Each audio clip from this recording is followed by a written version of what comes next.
tu souffles sur la boule du tri, c'est pas juste. Ouais, je souffle parce que j'ai du souffle. Alors, gaspille une bouffée. Et dis-moi pourquoi tu m'attendais assis dans la rue ce matin. Je déteste attendre debout dans la rue. Toi, tu me tournes le dos beaucoup trop souvent. Il me semble que tu as trop confiance en moi. Ou trop confiance en ta bonne étoile. Est-ce que tu connais l'histoire du petit oiseau? Mon grand-père me la racontait souvent. Devenir grand-père de mon temps n'était pas à la portée du premier venu. Oh, c'était difficile, jeune homme, mais pas impossible.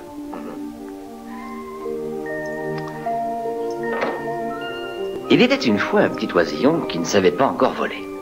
On était en plein hiver, et un soir, il tombe de son nid. Et se retrouve sur le sentier.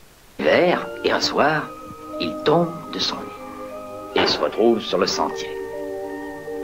Alors il se met à crier.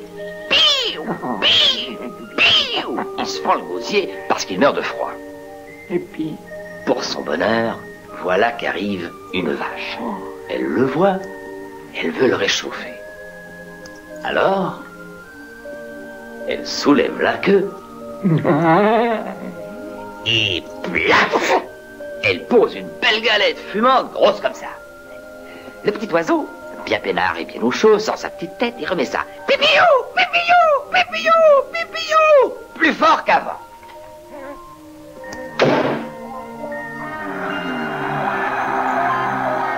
Mais un vieux coyote arrive au triple galop. Il allonge une patte, l'extrait délicatement de son tas de merde,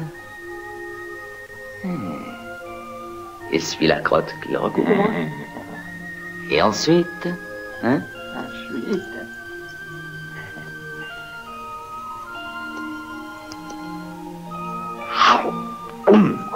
il n'en fait qu'une bouchée. Mon grand-père disait qu'il y a une morale à cette histoire, mais il faut que chacun la trouve tout seul. oh, un oisillon, un coyote, une galette. Moi, toutes ces histoires de merde, ça me fait la tête comme une calebasse. Les fables et leur moralité, tu y crois encore? Oui. Par exemple,